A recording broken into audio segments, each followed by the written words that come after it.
segment des scooters 300 et 400 ne cesse de s'étoffer. Et c'est une bonne chose car finalement cette cylindrée n'est pas loin de représenter un compromis idéal dans le cadre d'un usage quotidien par rapport aux maxi-scooters plus lourds, plus chers et dont les surplus de puissance n'apparaissent pas toujours utiles. Ainsi, outre les X-Max 300, Forza 300 et Exciting 400 apparus récemment, c'est au tour de BMW d'entrer dans la danse avec ce nouveau C400X. On l'a confié à Philippe, mais on ne voit pas trop bien ce qu'il veut en faire. Et salut les copains, alors vous savez quoi, pour l'essai du nouveau BMW C400X, je me casse, je me tire, je me fais un bon gros road trip et je vais à Stockholm parce que j'ai envie quoi, pour voir un peu ce qui se passe là-bas. Et avant évidemment il faut sortir de Paris et comme d'hab c'est un peu le bordel, mais du coup c'est bien parce que j'ai pu faire connaissance avec l'engin et découvrir qu'il a de vraies qualités de scooter. En même temps c'est ce qu'on lui demande, ça tombe bien. Donc pour résumer, il est assez agile, même carrément agile. Il est plutôt compact en termes de gabarit, donc il passe partout, le guidon est pas trop large, les rétros sont bien placés, on se faufile entre les bagnoles et c'est top. Et puis il a un super bon moteur, il accélère assez fort, je vais pas vous dire façon vendeur de voitures d'occasion dans une banlieue pourrie qui grille des T-Max, mais n'empêche que il dépose quasiment tout le reste. Il est très vif à l'accélération, super réponse à la poignée, bon couplage avec la transmission, ça c'est parfait. Alors après, moi j'aime pas trop le bruit du moteur, il sonne un peu comme un vieux mono, quoi, un peu comme un MP3, c'est un peu sec, c'est un peu rocailleux, je trouve pas ça méga raffiné. Et puis il y a un peu des vibrations curieuses au feu rouge, voilà, ça vous gratouille le cul parce que ça remonte un peu dans la selle. Voilà, bon c'est pas très grave, c'est des traits de caractère. Et puis aussi, bon, il freine bien, 3 freins à disque, des freins Bybré, donc qui sont la sous-marque de Brembo, mais qui font carrément le boulot. Ça m'a permis tout à l'heure d'éviter de m'encastrer dans une Daihatsu, parce que je sais pas vous, mais moi finir dans une Daihatsu, je trouve ça pas classe du tout. Je préférerais la limite un destin à la James Dean, quoi, si on doit évoquer ce genre de perspective. Enfin, James Dean, il s'est fait cartonner par un mec qui s'appelait Donald. Donald, tu te rends compte, c'est pas vraiment la classe. Bon Philippe, c'est pas tout, mais qu'est-ce que tu vas bien faire à Stockholm ? C'est simple, j'ai à Stockholm en fait, Raphaël, pour aller chercher un prix Nobel, parce que je pense que ce scooter 400 mérite un prix Nobel de mathématiques. Pourquoi ? Parce qu'il a été conçu par des ingénieurs allemands et des ingénieurs chinois. Je sais, c'est des clichés un peu monstrueux, n'empêche que ces gens-là ils sont hyper fortiches, hein. Et du coup je suis sûr que ça le mérite. Et puis moi à Stockholm ça me fait rêver quoi, vivre dans un sauna en permanence, bouffer des steaks de renne sur des espèces de tartines de céréales que personne ne connaît, et puis voir descendre dans la rue et voir un décor où il n'y a que des filles blondes dans des Volvo. Je sais pas, je trouve ça c'est de la science-fiction quoi. Donc voilà, puis surtout j'aime bien rouler. Alors ce scoot évidemment c'est pas un GT, voilà, il y a mieux sur le marché, il y a un 400 Burgman, il y a des choses comme ça pour rouler, mais n'empêche que ça va le faire parce que la selle est super confort.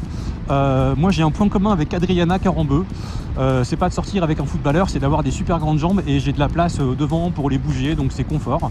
Le confort c'est aussi selle poignée chauffante, franchement elles sont hyper efficaces. C'est un tableau de bord qui est une dalle digitale avec ordinateur de bord complet, GPS, musique, connexion Bluetooth et tout, il y a tout ce qu'il faut.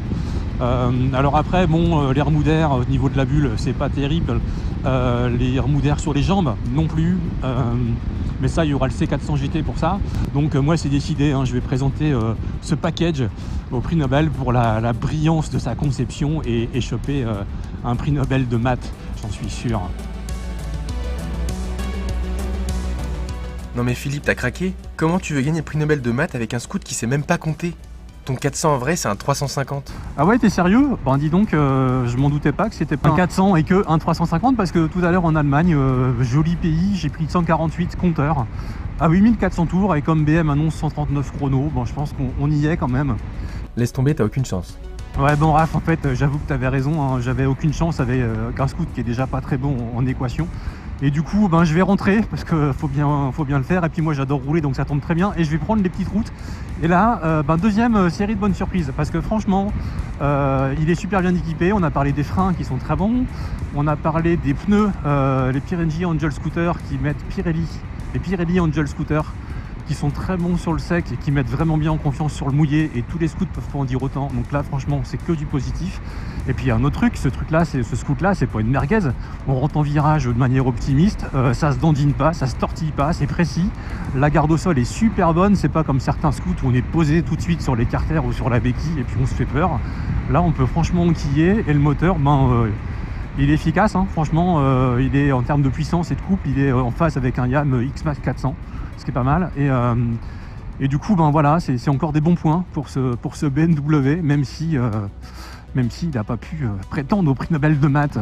Bon, du coup, j'en tire une leçon, c'est que la route, c'est toujours un moment de plaisir, même si on verra bien ce que le C400 GT apporte de plus par rapport à déjà aux qualités de cet engin. Puis il faut aussi que je reprenne un peu mes cours de maths de CO2 parce que c'est celui qui tient le mieux la route de la catégorie et il est hyper homogène. N'empêche que quand on met tout bout à bout dans l'équation, on arrive à 875 € pour un Scout 350. Et là, moi j'ai envie de vous renvoyer aux penseurs, les célèbres philosophes Chevalier et Las Palais, qui disent c'est vous qui voyez. Par contre, à défaut de prix Nobel de maths, je lui attribuerais bien un prix Nobel de la paix, ou en tout cas de la paix intérieure, parce qu'une semaine d'essai, beaucoup de quotidiens dans Paris, beaucoup de banlieues, d'autoroutes urbaines, de centre-ville, de tout ça, de campagne. Et franchement, dans la vraie vie, un Scout de 350 à 400, on n'est pas loin d'avoir l'engin idéal, surtout quand en termes de châssis et d'équipement de sécurité et d'équipement de confort, on a quand même ce qui se fait de mieux. Et donc voilà, il n'aura pas le prix Nobel de maths, pas le prix Nobel d'éco, ça c'est carrément sûr. Mais moi je lui donne le prix Nobel de la paix intérieure, et voilà, il me reste 1700 bornes pour revenir de Stockholm. Allez, bisous sur le casque et à bientôt pour un autre essai sur Motor Live. Salut les copains!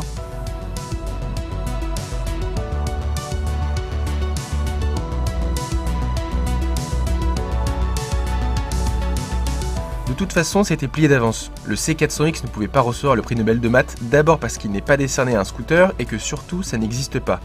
C'est la médaille Fields à la place. Il est moderne, super bien équipé, avec des éléments que n'offre pas la concurrence, mais dans la grande tradition BMW, ça se paye quand même assez cher quand on voit un Honda Forza 300 à 5799 € ou un Kymco X-Seating 400 à 6299 €. Est-ce que cela sera un frein à sa carrière, ou est-ce que l'image et la puissance techno de BMW sont suffisamment forts pour faire passer la pilule ?